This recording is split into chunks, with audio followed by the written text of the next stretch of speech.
Hello बच्चों, आप सभी का स्वागत है। हम लोग पढ़ रहे हैं एनसीईआरटी मैथ्स, जिसमें हम लोग क्लास 11th के प्रश्नावली 1.2 को हल करेंगे। जिसमें पहला प्रश्न आप लोगों के सामने है, जिसे हमें हल करना है। प्रश्न संख्या 1 कह रहा है कि निम्नलिखित में से कौन से रिक्त समुच्चय के उदाहरण है। बच्चों देखना, इसमें बताना है आपको, जो प्रश्न इसमें जो समुच्चय दिया हुआ है इसमें आपको बताना है इसमें कौन कौन से रिक्त समुच्चय के उदाहरण है। तो बच्चों, रिक्त समुच्चय के उदाहरण के लिए सबसे पहले आपको समझना होगा कि ये रिक्त समुच्चय क्या होता है। तो देखिए, रिक्त समुच्चय का हमने एक सेपरेट वीडियो भी बना रखा है, वहां से जाके आप अच्छे से देख सकते हैं। वैसे रिक्त समुच्चय का मतलब होता है ऐसा समुच्चय जिसमें कोई अवयव ना हो, मतलब ऐसा सेट होना चाहिए, मतलब ऐसा डिफाइन होना चाहिए जिसमें कोई अवयव ना आए। तो इसमें देखते हैं ऐसा कौन सा समुच्चय है जिसमें कोई भी अवयव नहीं आता है।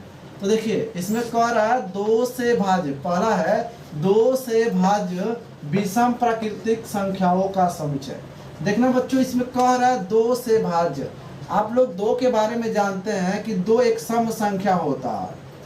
क्या होता है बच्चों? तो 2 एक सम संख्या होता है। भाज्य का मतलब जिसमें भाग चला जाए। तो कह रहा विषम प्राकृतिक संख्याओं का समुच्चय, 2 से भाज्य विषम प्राकृतिक संख्याओं का समुच्चय।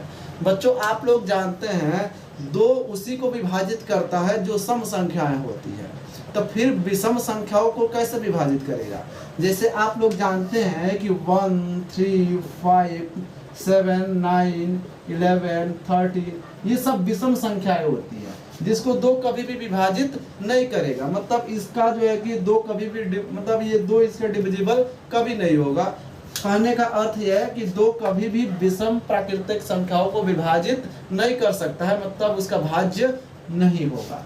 इसका मतलब ये हो जाएगा रिक्त समुच्चय, क्योंकि इसमें कोई भी इस सेट के अंतर्गत कोई भी अवयव नहीं आएगा।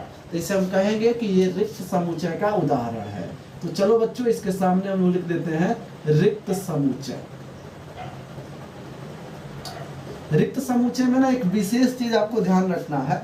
उस सेट में ये देखना है कि क्या उस परिभाषित, मतलब ये जो गुण लिखे गए हैं इनके आधार पे कोई अवयव आ रहे हैं या नहीं आ रहे हैं। अगर कोई भी अवयव नहीं आ रहा है तो आपको बस रिक्त समुच्चय हो गया।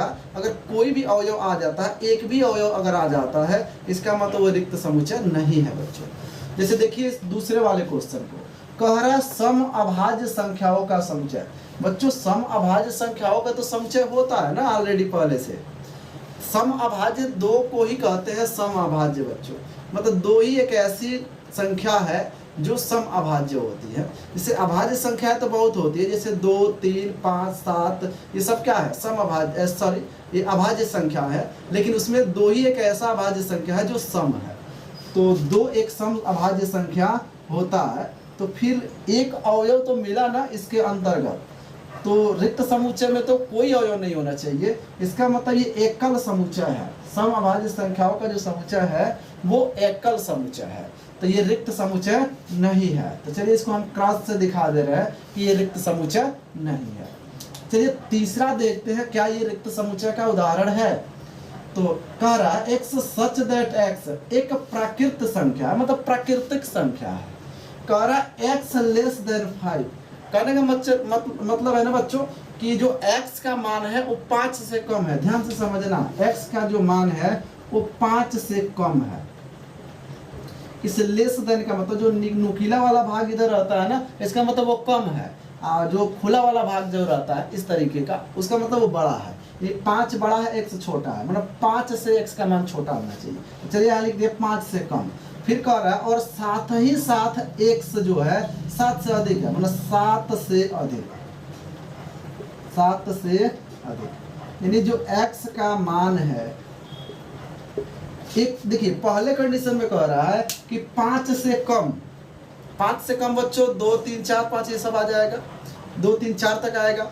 इसमें कह रहा है नीचे भी आ सकता है 7 से अधिक। बच्चों 5 से कम और 7 से अधिक, 7 ही 7 तो नहीं हो सकते ना, लेकिन इसमें कह रहा है 7 ही 7। इसका मतलब 5 से अधिक, 5 से कम और 7 से अधिक जब कहेंगे तो इसमें कोई भी ऐसा अवयव नहीं होगा जो 5 से कम हो और 7 से अधिक हो। इसका मतलब किसी भी अवयव का बोध नहीं हो रहा। इसका मतलब ये भी क्या है, एक रिक्त समुच्चय होगा। तो इसके आगे भी हम लोग लिख देते हैं रिक्त समुच्चय, रिक्त समुच्चय। तो चलिए ये रिक्त समुच्चय वाली कहानी तीसरी भी खत्म हो गई। क्या चौथा रिक्त समुच्चय का उदाहरण है? सोचिए, कह रहा वाई सच दैट वाई किन्हीं दो समांतर रेखाओं का उभयनिष्ठ बिंदु है। किन्हीं भी लिख दिया यहाँ पर, किन्हीं दो समांतर रेखाओं का उभयनिष्ठ बिंदु है। बच्चों एक चीज जानते हैं ना आप लोग, समांतर रेखाएं किसे कहते हैं? मतलब ऐसी रेखाएं जो आपस में कभी न मिलती हो और सदैव एक दूसरे से समान दूरी पर स्थित हो, तो उसे हम क्या कहते हैं? मतलब एक दूसरे से समान रहती हो, उसे हम कहते हैं समांतर रेखाएं। बच्चों जब ये दोनों आपस में कभी जब मिलेंगे ही नहीं और सदैव इनके बीच की दूरियां जब समान रहेंगी, तो फिर ये दोनों कब काटेंगी या कब बिंदु मिलेगा? कहने का अर्थ ये है कि दो समांतर रेखाएं जो होती हैं कभी मिलेंगे ही नहीं, तो फिर उसका उभयनिष्ठ बिंदु मिलेगा कहाँ से? इसका मतलब दो समांतर रेखाओं का जो उभयनिष्ठ बिंदु का जो समुच्चय है वो रिक्त समुच्चय है। समांतर रेखाओं का एग्जांपल के लिए आपको बता दें, रेल की पटरी आप लोग देखे होंगे। रेल की पटरी आपस में कभी नहीं मिलती है बच्चों। सोचिए अगर एक दूसरे से मिल जाए तो क्या होगा? इसका मतलब वो बेस्ट एग्जांपल है रेल की पटरी समांतर रेखाओं का। तो ये हो जाएगा, समांतर रेखाएं बच्चों कभी नहीं मिलेंगी, जब मिलेंगी नहीं तो फिर उभयनिष्ठ का तो सवाल ही नहीं आता है। तो इसमें कह दिया है कि समांतर रेखाओं के उभयनिष्ठ बिंदु का समुच्चय, न तो ये कभी मिलेगी ना तो इसका उभयनिष्ठ बिंदु होगा और न उसमें कोई अवयव आएगा। इसका मतलब ये भी रिक्त समुच्चय की श्रेणी में चला जाएगा। तो ये भी हो गया रिक्त समुच्चय, रिक्त समुच्चय। तो बच्चों इसमें हम लोगों ने देखा ना, चारों प्रश्नों में सिर्फ दो ही नंबर प्रश्न है सम अभाज्य संख्याओं का समुच्चय जो रिक्त समुच्चय नहीं है। बाकी ये सारे जो है कि रिक्त समुच्चय है। तो उम्मीद है कि आप सभी को ये समझ में आया होगा। अब बच्चों देखते हैं अगला प्रश्न क्या कह रहा है। तो बच्चों हम लोग का दूसरा प्रश्न है, निम्नलिखित समुच्चयों में से कौन परिमित और कौन अपरिमित है? इस प्रश्न में हमको बताना है जो भी समुच्चय लिखा गया है उसमें कौन परिमित है और कौन अपरिमित है। तो परिमित और अपरिमित का पता तभी चलेगा जब इसके बारे में हम जानेंगे। तो पहले समझिए परिमित क्या है और अपरिमित क्या है। देखिए परिमित का मतलब होता है निश्चित, मतलब ऐसा समुच्चय जिसमें अवयवों की संख्या परिमित हो, परिमित समुच्चय कहलाता है। अपरिमित में कहेंगे ऐसा समुच्चय जिसमें अवयवों की संख्या अपरिमित हो अर्थात अनंत हो, उसे हम अपरिमित समुच्चय कहेंगे। तो देखिए इसका एक ट्रिक है, जो संख्याएं जैसे मान लीजिए 1 से 5 तक, 1 2 3 4 5, तो इसमें देखिए 5 ही अवयव है, मतलब जो एलिमेंटों की संख्या वो 5 है। लेकिन अभी इसी को लिख दे 1 2 3 4 डॉट डॉट डॉट डॉट। इसका अर्थ ये है कि इसमें अवयवों की संख्या अनंत है, तो इसे हम कहेंगे अपरिमित समुच्चय और इसे कहेंगे हम लोग परिमित समुच्चय, क्योंकि इसमें अवयवों की संख्या फिक्स है, परिमित है, निश्चित है, लेकिन इसमें अवयवों की संख्या निश्चित नहीं है। तो उम्मीद है कि परिमित और अपरिमित आप लोग समझ गए होंगे। तो अगर समझ गए हैं तो आइए इस प्रश्न को देखते हैं। इसमें कह रहा है वर्ष के महीनों का समुच्चय। बच्चों वर्ष के जो महीनों का समुच्चय जब बनाएंगे आप लोग तो 12 ही तो नाम लिखेंगे, जनवरी से लेकर के दिसंबर तक के नामों को। तो एक वर्ष में 12 महीने होते हैं ना, 12 महीनों के नामों का अगर समुच्चय बनाएंगे तो 12 है, 12 मतलब एक निश्चित है, मतलब ये परिमित समुच्चय में आ जाएगा। तो हम कहेंगे वर्ष के महीनों का समुच्चय जो होगा वो परिमित समुच्चय कहलाएगा, परिमित समुच्चय के अंतर्गत आ जाएगा।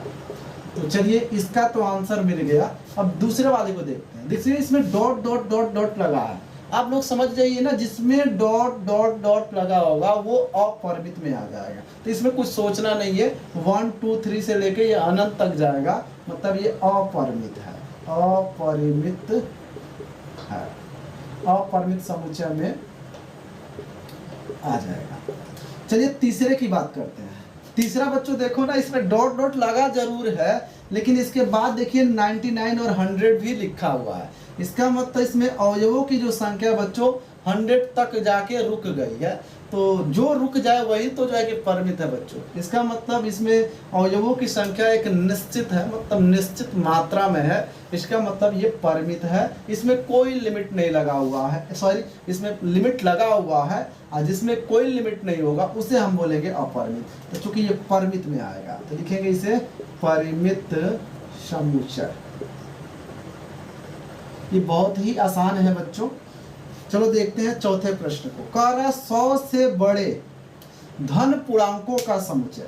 देखना बच्चों, 100 से बड़े तो कितने बहुत हो सकते हैं, 101, 102, 103, 104, 105, 106, जहां तक आप काउंट करेंगे कभी खत्म नहीं होगा, ये काउंटिंग कभी खत्म नहीं होगी। इसका मतलब 100 से बड़े जितनी भी संख्याएं आएंगी वो अनंत तक जाएंगी। कहाँ तक जाएंगी? अनंत तक। इसका मतलब इसमें अवयवों की संख्या निश्चित नहीं है, तो हम कहेंगे कि ये 100 से बड़े धन पूर्णांकों का समुच्चय अपरिमित समुच्चय में आएगा। नहीं, इस समुच्चय बनेगा कहीं में अपरिमित, ये समुच्चय अपरिमित